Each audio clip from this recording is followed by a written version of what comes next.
Hi, my name is Chris Breibach from Plants on Walls, and today we're at the Decorator's Show House in San Francisco. We're going to be planting a living wall right here in the entryway, and we're going to be putting succulents in the front and blending back ferns into the shade area. We've just turned on the irrigation system, and now we're going to check out and see how the water's coming out of the soaker hoses. Here we can see the water's dripping down very nicely here, the way it should. And that's going to drain into this felt and then drip down through these back layers all the way into the drain tray here at the bottom. It will then be collected and then taken to a drain in the back. So what we've got here is our ferns have been delivered pre-root wrapped. So we get in there, we pull one out, we see that they've nicely root wrapped them. They've with a felt root wrapper, and they've put a nice rubber band to hold it together. This is a maidenhair fern. What we like to do when we're building our walls is sort of start in the bottom corner and work our way up. So we simply just put the plant in the pocket like that. I'm Davis. I'm working with Chris, and I'm from Living Green, Showcase 2012. And we're deciding now on how to lay in the fern arrangement so that we have these sort of horizontal serpentine movements of certain species of ferns, so that it feels like there's a sort of a lateral movement to the whole system, because we're moving laterally out to the street. And the idea here is that the ferns will gradually interspace with the succulents as we get to those two columns on the edge there, so that they will become seamless and that they'll sort of morph one to the other. There will be no distinct line. It will be from shady grotto to sunny succulent, and you won't know where they stop and where they begin. So I think we should take these mother ferns, Chris, and start moving them sort of up like this now, you know, and start getting a movement going with those. Okay. So, mother ferns, yeah. Yeah, so I'll start doing that. Okay. I have to continue those back here a little bit too. So the idea is just to shove them down quite tight. Is that the rule of thumb? Just kind of set them in there. Yeah.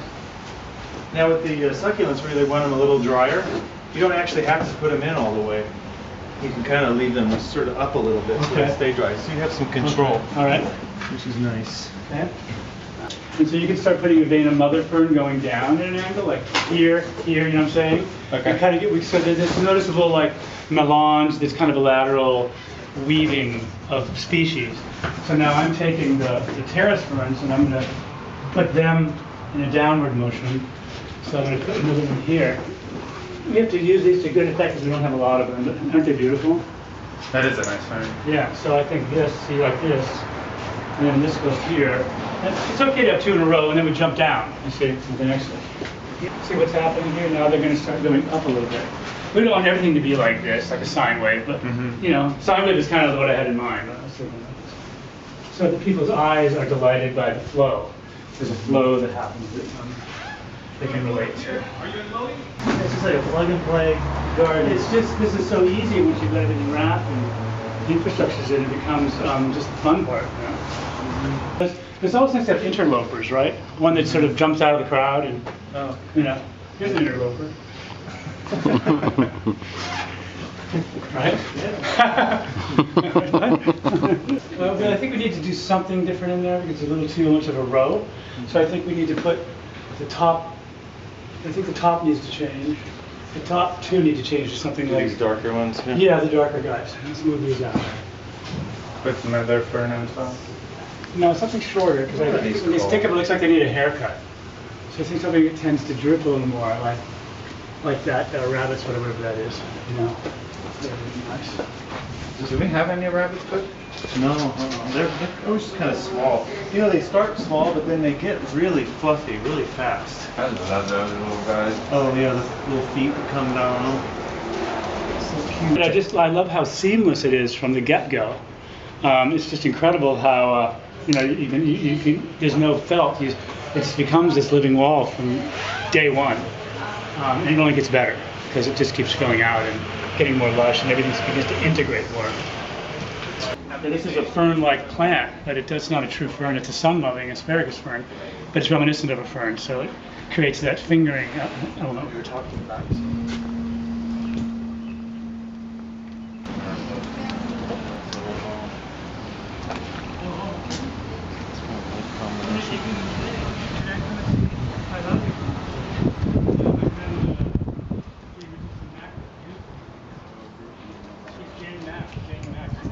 So now we're going to root wrap a plant here to put in the wall.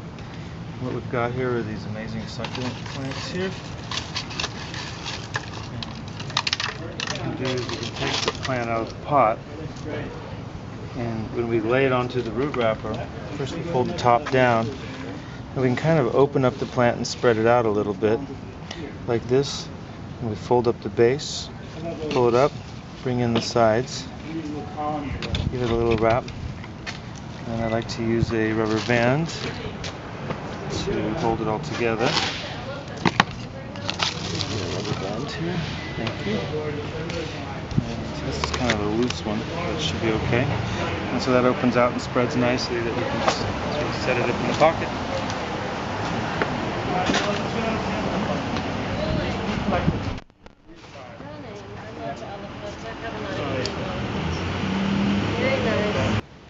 And then we can also put like an oxalis in here with that guy. To get, because once that molten lava oxalis takes off, it's going to be spectacular. So you're thinking of like just tear it up. Yeah. Match the. And then, I mean, I don't mind seeing this edge because it's sort of seeing the infrastructure, knowing that it's going to be mostly complete, but anything needs to grow in.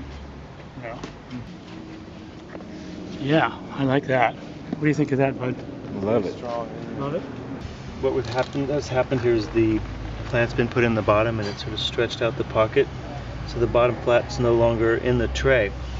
So what we can do is take the plant out here, and you can see that this can be actually stretched out a little bit and then tucked right back in.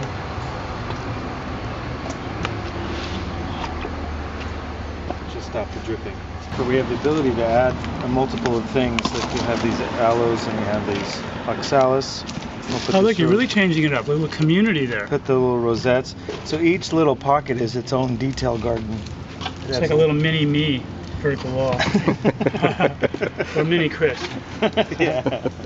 So you can really get the variety, get the biodiversity up.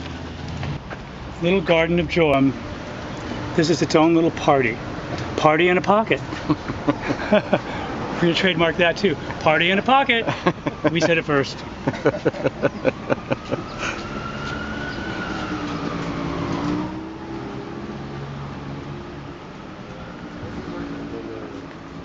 Party over there. How fun. Wow. Stuff it in. Spread it out, and the oxalis explodes and cascades down. It's covered in little yellow flowers, so it just becomes gorgeous in about 2 weeks.